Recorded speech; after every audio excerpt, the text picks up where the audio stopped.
My guest worked for the State Department of the United States for 18 years as a translator and interpreter. He was an interpreter for Presidents George W. Bush and William Clinton, their vice presidents and secretaries of state. He is a translator of the Indonesian language. In 2004, he left that position, and I'll let him explain the details behind that. What he brings to the table is kind of an insider view, but really a view of somebody who has transitioned from the traditional viewpoints of the conformist reality into understanding that this world doesn't operate quite the way we all thought it did when we were children. Fred Burks, welcome to Off Planet Radio, my friend. Thanks, Randy, and thanks to all of our listeners. It's great to be here. It's good to have you on. I left some holes in the details of your background in terms of the State Department and where you came from in that regard. You actually have an interesting history in terms of how you came to be a translator for the State Department, and I think that's part of your spiritual journey as well. Yeah, it was actually pretty wild. Nobody in my family had ever done any real travels overseas or anything, and I went off to college, and I really started getting frustrated with the college system, and it was just not working for me. And a friend basically dragged me against my will to go to this meeting that he said would change his life. That's the only reason I even went with him, because he said, look, he was a really shy guy. One of my lived in the same apartment I lived in college. And only because I truly believed it might change his life, I decided I'd go with him to this meeting. In the end, the meeting was all about sending people over to Asia for a cultural experience. I was just absolutely turned on by this program, and it set me on fire, like, wow, this sounds fascinating. He never went to Japan, which is where he wanted, and the people in this program were just so great and inspiring. I said, all right, I'm sick of college. I want to go off and have a cultural experience. And so they sent me off to Indonesia, and that was the beginning of the whole journey that led me to become an interpreter. And one little piece, you mentioned the spiritual thing. Ever since I've been an adult, I've really been deeply committed to living in service to all beings. And I really opened myself to spiritual guidance so that I'm guided to whatever helps me most to both grow myself personally and help all around me to grow and move more fully into love and empowerment. And I see that reflected, Fred, as well in your website work. The group of websites which you, I assume, started and managed. Can you tell us a little bit about that? Because that's actually a lot of what I'd like to talk to you about. Sure, that's jumping ahead quite a bit. I went off to Indonesia in '81, but that's okay. Basically, once I had my eyes opened, and we can maybe jump back to that, and saw that the world is totally not what I thought it was, and it was a huge eye-opener to me. That happened in 2001. I said, I got to find out what's going on in this world, and I started doing some serious research. And what I found is that there was a number of great websites covering various aspects of all that is being hidden. For instance, there were some really good websites focused on UFOs. There were a couple focused on mind control, focused on 9/11. But I didn't see anybody doing what I felt like was a really good job of presenting reliable, verifiable information that could appeal to skeptics, that wouldn't be preaching to the choir who already knows about this stuff, but really opening people's eyes in a way that they can manage. And I looked all over the internet, didn't see anybody doing that. I said, all right, if nobody's doing it, I got to do it. And that's how these websites got started.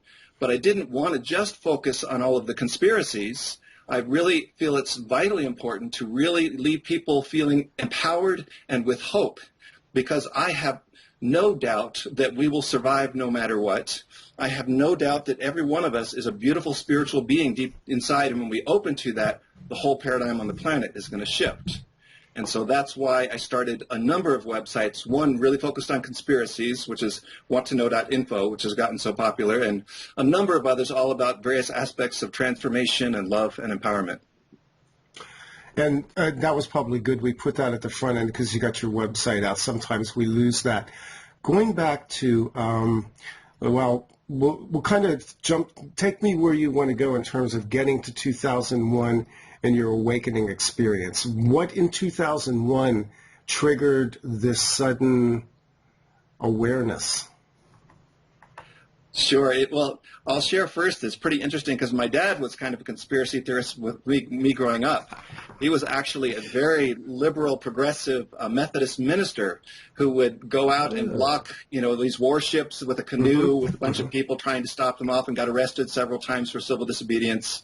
But I didn't buy into his conspiracy theories. I'm like, no way. I mean, because my dad was not real good at presenting the evidence in a way that was convincing. Plus, me and my dad didn't get along, so that helps, right? Yeah, yeah. So basically, I was the debunker. It's like, no, my dad believed that there was a relatively small group of men that controlled the world. And I'm like, no, I don't believe that. And once I became an interpreter eventually I went to Indonesia. I lived there, had a fantastic experience living with a Muslim family for a year. They became my adopted family. Then went off to China for 2 years and actually became fluent in Chinese and worked for a while as a Chinese interpreter. But when I got back from China in '86 is when I heard about the State Department job. And it was really a fun job where I got to take around top people from Indonesia and China at the time who were given 1-month grants to come and do study tours of the United States. And I would travel with them, really fascinating people, and I got to learn about their field while I was interpreting for them. So, for instance, I knew nothing about law, and I had this lawyer from Taiwan, and I took him all around, and after a month I knew a lot about law. So I got to be educated as I was working as an interpreter. Eventually I moved up in the ranks. In 1995, the first time I found myself in the White House, interpreting for Bill Clinton. And then by 2001, I had become the top Indonesian interpreter in the State Department and actually interpreted for Bush in the White House just 8 days after 9/11, which was fascinating in itself. But all along, at least in the early years, I continued to be a bunker. I saw a few things. When I was a debunker, of course there's conspiracies. Everybody knows there's conspiracies, but I just did not believe the big conspiracies, like UFOs and mind control. Like that was, no, I couldn't buy that stuff. And even when I was working as a presidential interpreter, up until 2001, I had not seen anything that was strongly convincing of any kind of major conspiracy. But then what happened was a very cool friend of mine, really deep spiritual guy who lived in North Carolina, saw this video and he said, Fred, I want to send you this video. It changed my life and I think it'll change yours too. And so he mailed it to me. And it was Dr. Greer's, Stephen Greer's National Press Club video done in May of 2001. And I saw it in July. He mailed it out to me. I put that in. And I saw, you're probably familiar with that video? I'm very familiar with it, yes. Yeah, probably, and many of your listeners are too, who know about Stephen Greer, who of course is a mixed bag, but he has awakened many, I believe, millions of people, including myself. So I am extremely grateful to him. But anyway, so you have 22 military and government officials, many of them high level, all testifying to their personal involvement in a UFO cover-up. And if it had just been 2 or 3 or 4 people, I think I would have gone, no, what is this? What's going on? But it was 22 people, the caliber of people that I had worked with in the State Department, who were mostly really good, honest people, all saying that they had been part of this UFO cover-up. And it was not in their own interest to share this stuff. So by the time the 2 hours was done, my jaw was literally on the floor. And I said, oh, my God, if this is going on, what else is going on? And literally, in 2 hours, my entire view of the world completely changed. And in fact, so I started exploring around, and before long, I really checked into who is this guy, Stephen Greer, what's he doing? He actually ended up, about 9 months later, he came out and talked in the San Francisco area where I live, and I went and listened to him, and he really impressed the hell out of me. And so I checked him out more thoroughly, and he was looking for a personal assistant at the time, and I actually ended up contacting him and said, hey, I actually matched a lot of what he was looking for in a personal assistant, and I actually flew back there, met the guy, interviewed, and we both came to a mutual agreement this was not a good idea. He was looking for a servant, and I wasn't interested in being a servant. And so, but I still had tremendous respect for the guy, and he's the one who told me, all right, if you want to know what's really going on in the world, you got to go look at Mike Rupert's website, From the Wilderness. You got to read what's the name of that book, Into the Buzzsaw, and told me a number of sources that he said I should go check out, and I did, and boy, he was right on. And so that really started me down the path. I had to call up my dad on the phone and say, "Dad, I am so sorry. You were right all along about this conspiracy stuff, you know." No, your father was probably of the generation like my dad. My dad was sort of a John Bircher in the sense that there was kind of a murky right-wing conspiracy thing going on. He wasn't extreme about it, but he made me aware of certain things. But the rabbit hole that you go into once you start to deal with the UFO conspiracy Yes. becomes very deep and very dark, because existentially everything that you ever believed goes on the table. And at the same time, And it gets even deeper and harder when you go into mind control. mind control is one of the key areas that the two of them go together.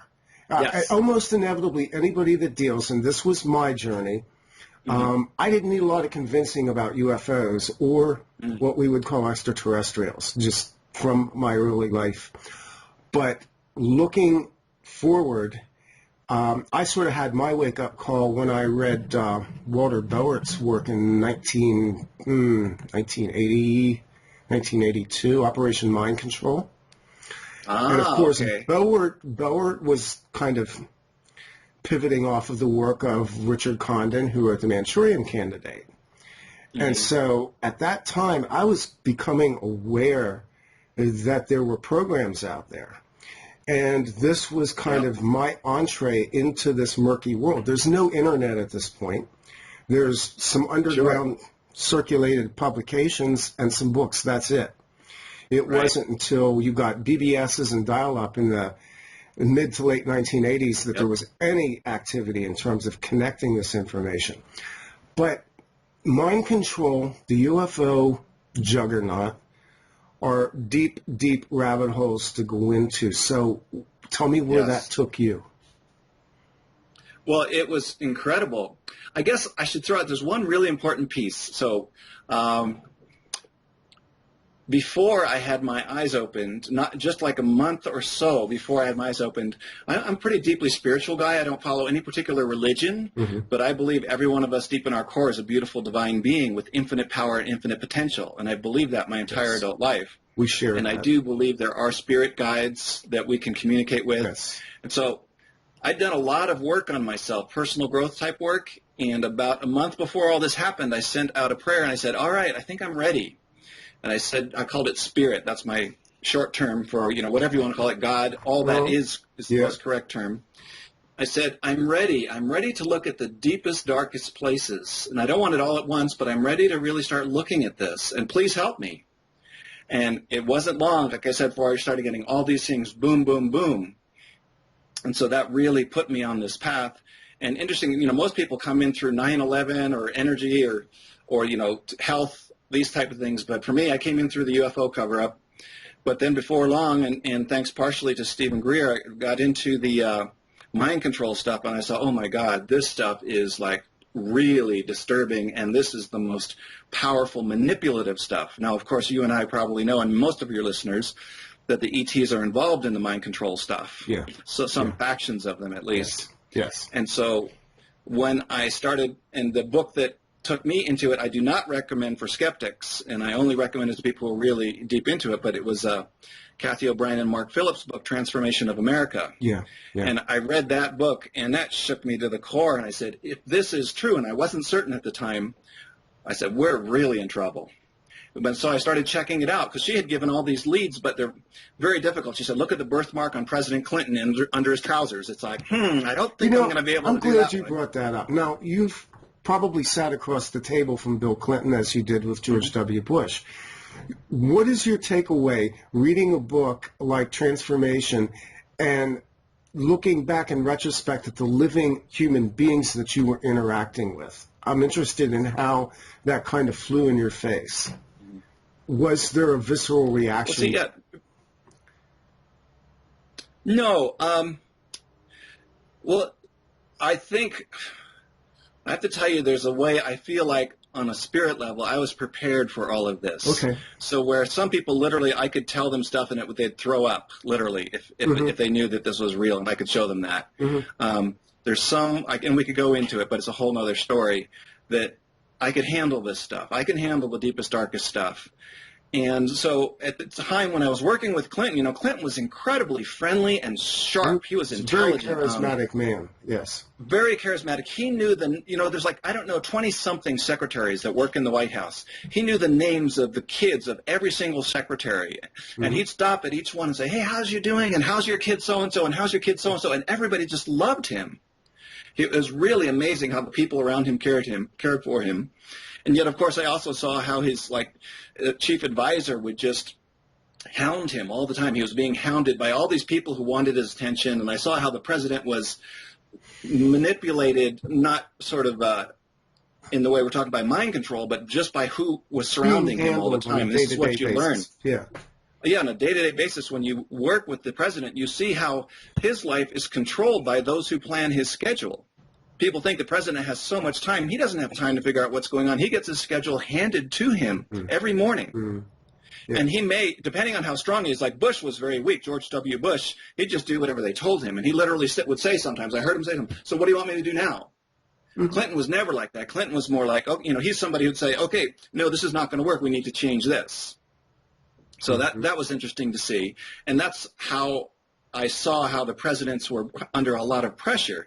Once I started realizing the whole mind control thing, and I became convinced that, yeah, I'm from all the signs, Bill Clinton came from definitely some of those mind control programs. And it's like, and I could understand, like, for instance, that would give the photographic memory. You may know that those who go in at a young age, which I suspect he did to these mind control programs, they're programmed to have photographic memory. Yes. So suddenly, that makes sense. And they're also you know, programmed a number of things. So it actually, some things. Yeah, their personalities are basically able to transform to given situations, and their skills along with it. They're very adaptive because each component. And I've interviewed a lot of people who have been in mind control projects. I have a personal friend, Duncan O'Finian, who I've done extensive work with over the last couple of years, who has opened up all kinds of, you know, stories and insights into MK Ultra.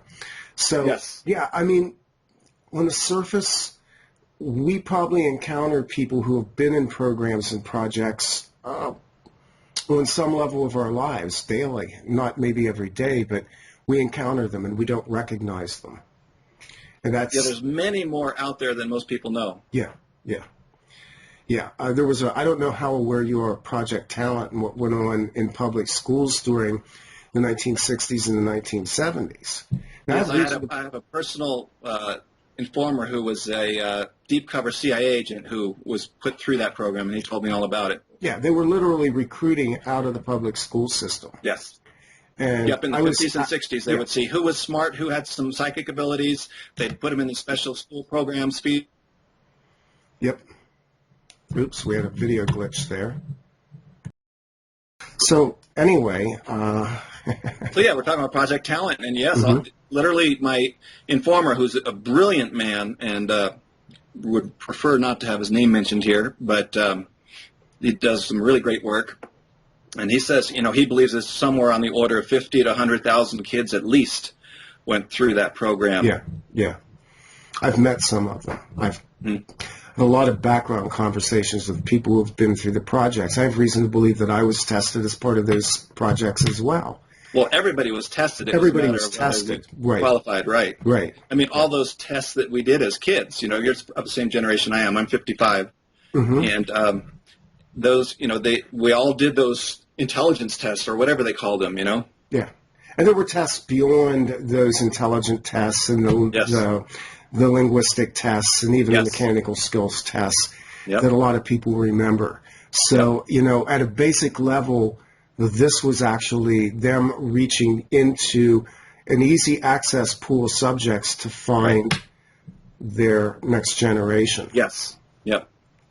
So in understanding that, how did you get to the place where you were able to begin connecting the ET?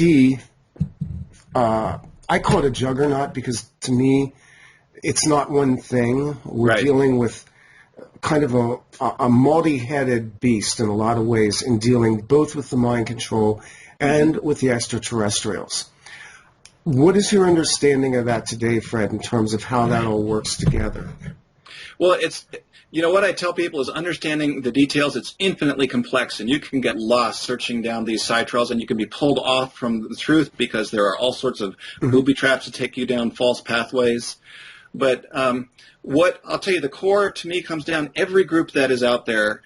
For instance, no matter how bad or evil a group may be, there are some good people in there. Every person has good and bad in them. Yes. Every organization, the ETs, some groups are much more beneficial or positive, and others are much more selfish, self-centered. Yes. And so what I have found is that it's infinitely complex. Yes, there are certain ET groups that are using mind control in really disempowering ways. At the same time, there are other ET groups, and then there are even these non-embodied beings, higher level expanded beings that are watching over it all, and that are not, I believe, they're not going to let us destroy ourselves and destroy this experiment that we live in, this game. Yeah, I believe they've actually prevented that a few times. Many times. I don't think it's just a few. I think it's actually many times. There's some pretty dramatic examples you probably know of. Yeah, and in recent years we've seen a number of them. Missiles that didn't launch, guns that didn't fire. And yet it's still going on. Mm-hmm. And what I'm sensing, though, and I'd be curious if many of, because I'm pretty well tapped into certain groups exploring this stuff, and many of us felt like around 2006 or so, the energy really started shifting, and it's like, whoa, it seems like, for lack of a better word, the dark forces are really losing their grip. Yeah. And ever since then, it seems like people are waking up, and the Internet has provided this facility that it's impossible now for certain powers, factions of the powers that be, to stop the disclosure. It's just a matter of time. Disclosure itself is an interesting subject, and I know Dr. Greer talks about this. There's huge groups out there that have talked about disclosure. To me, disclosure is kind of a limited term because it assumes that we need a UFO flyover or landing on the White House lawn. Absolutely. But really, and I've said this to a number of people that I've worked with over the years, we have actually had disclosure. Some of us have had disclosure on a very deep personal level. Yes. And anybody who really wants to, all they have to do, I believe, they put out that prayer or intention or whatever it is, and they will get the truth. I've had people email me from our websites. You opened my eyes. I wanted to know the truth. Some of them said I did the same thing. I wanted to know the truth. Somebody typed in, I just got a letter last week. They sent me a letter and a $250 check for our work, and it said, I Googled hidden knowledge. Nice. Yes. And I found your stuff, and it changed my life, and it's disturbing, and I'm so glad I know. So anybody who wants to know now can have their own disclosure. It's not about a mass disclosure. No, the mass disclosure is actually occurring as we speak. Yes. It's been going on for a long time. Long time, yes. Even the motion picture industry, and Steven Spielberg's been all over the map on this. Close Encounters of the Third Kind was, for me, kind of I cried in that movie. Because I realized at that point, we're going to wake up to this. We're going to know it. Absolutely. But the idea of disclosure is this grand event. I think the grand event is what's been occurring to human consciousness over, you picked 2006. I'd actually gauge it pretty close to that myself. The energy shifting. Yeah. What did you get out of the 2012, we passed through December 21st, 2012. Energetically, did you have a sense that we passed a milestone of any sort during that period of time, Fred? I see it very much like the harmonic convergence, which I believe was it 87? Yeah. The harmonic convergence, all these people, because there was this alignment of the stars, it's extremely rare, all these people were convinced it was going to be a major, major event. Yeah. And from the third dimensional viewpoint, there wasn't much change. No. From an energetic viewpoint, I believe there was a significant change. It wasn't as huge as some people were predicting, but it was quite significant. And I've seen the solstice of 2012 all along as being the same thing. I have tons of friends who believe something major was going to happen. I say, well, don't be surprised. And I've been saying that from day one that I learned about this stuff. Don't be surprised if nothing happens third dimensionally. And I didn't see anything significant. No, I didn't either. But as far as extra-dimensionally, I think it is accelerating. And the amount of people who are focused on wanting that transformation creates another major ripple that gets sent out and takes it to another level. I'm sure that given the traffic on your website and the amount of information that you're putting out, you're probably interacting with people who are encountering your information, interacting with it, and it's triggering in them this kind of almost like spontaneous thing that happens. I get it from people from time to time who begin to look at my work. Absolutely. And all of a sudden they go, oh my God, all this stuff makes sense now. Yes. And so in a lot of ways, we're advocates for consciousness that's unfolding and evolving right now. Yes. Just by sharing this.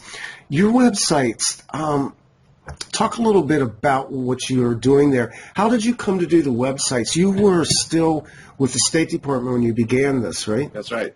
Yep, I actually worked with the State Department and already was communicating with deep insiders, and some of them were slipping me information even when I was on a trip with. You really are a whistleblower then. Cool. Oh, yeah, for sure. Yeah. One, I don't know if you know, I ended up on the front page of the Wall Street Journal. I do know that, yes. Being a whistleblower, yeah. Yeah. But, yeah, it's what I sense is that, well, for me, I really got very clear. Ever since I was a kid, I felt like I had this deep feeling, I'm here to do something.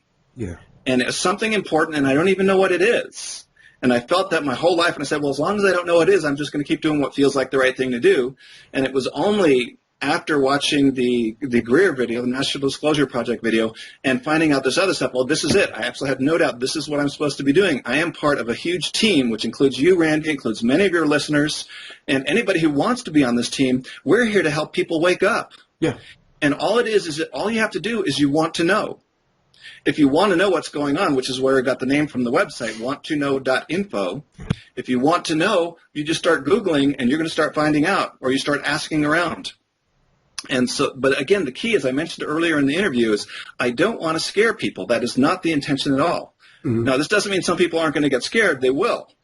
And they may get angry. But the purpose, and I make this very clear all the time, the purpose is not that. The purpose is to awaken us to want to be more conscious.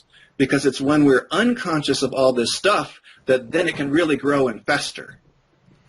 And so that's what I'm excited about, is this ever-growing team of people who want to know, who want to be conscious of both the good and the bad inside ourselves and out in the world, and who realize that it's all part of a grand game.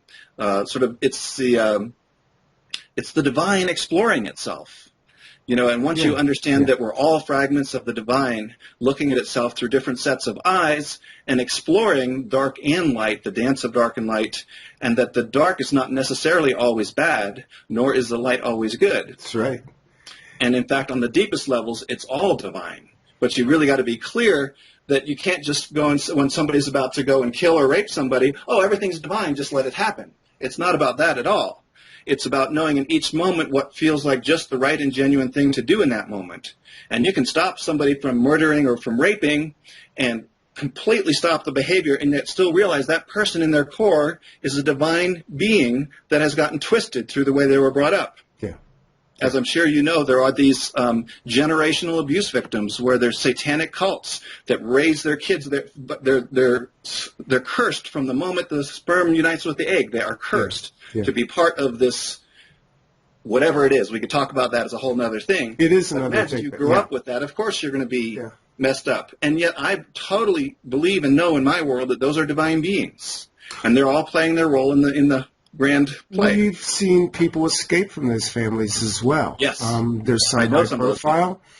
There's some who are not so well known. I know a few of them who have, just by dint of fact that consciousness is expanded and they are awakening, have this moment where they realize they need to break away from the generational curses and break away from the abuse that was part of their lifestyle. Yes. And some of these people come from very wealthy, high-profile families. That's right.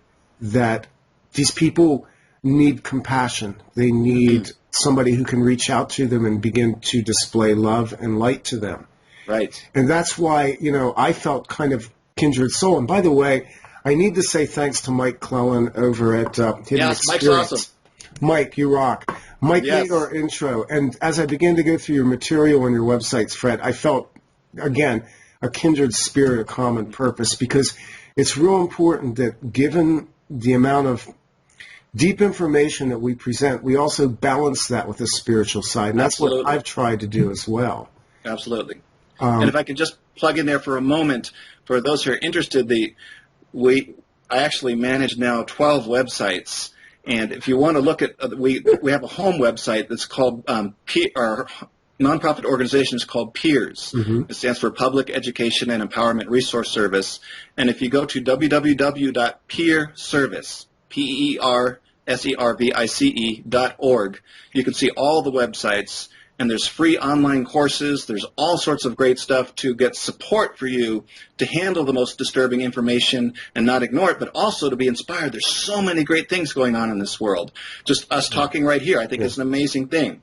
So take a look at peerservice.org if you want to see. You have an amazing number of resources on these sites. I know I went over to your site. I subscribed to your email newsletter, and that's fantastic just getting that. That kind of keeps percolating the new information that's coming out. Right.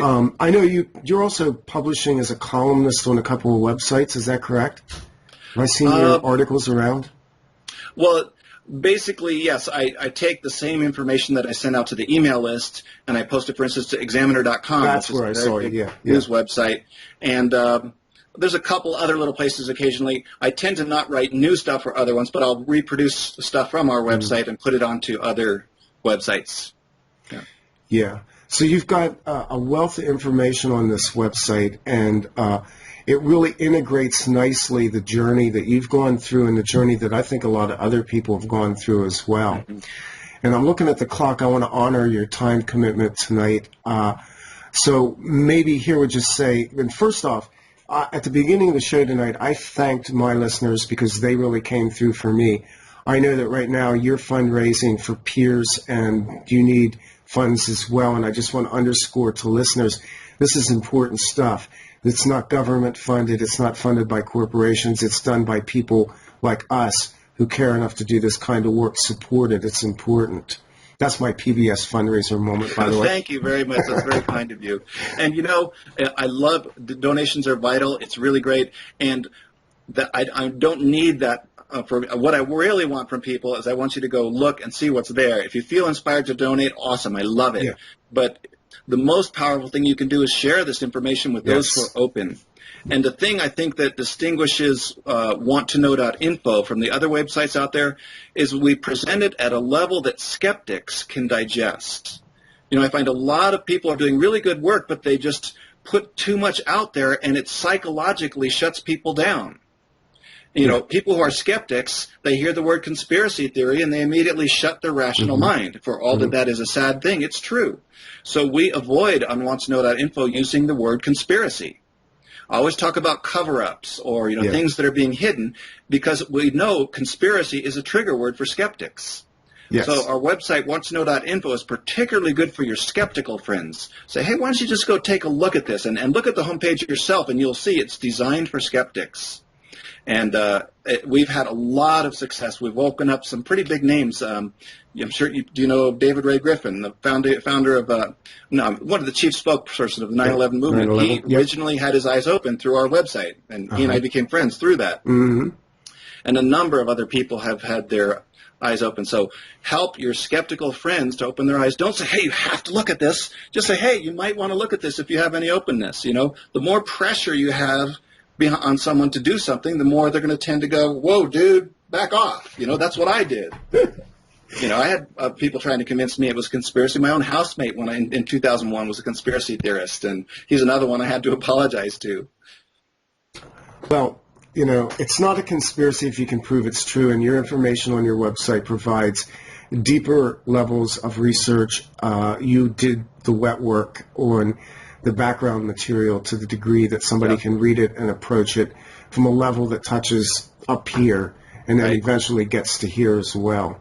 Right. And Fred, I hope we get a chance to talk again in the near future. I'd like to do maybe a more focused interview at some point, but I appreciate you coming on today and sharing your information, and we'll get together again soon, I hope.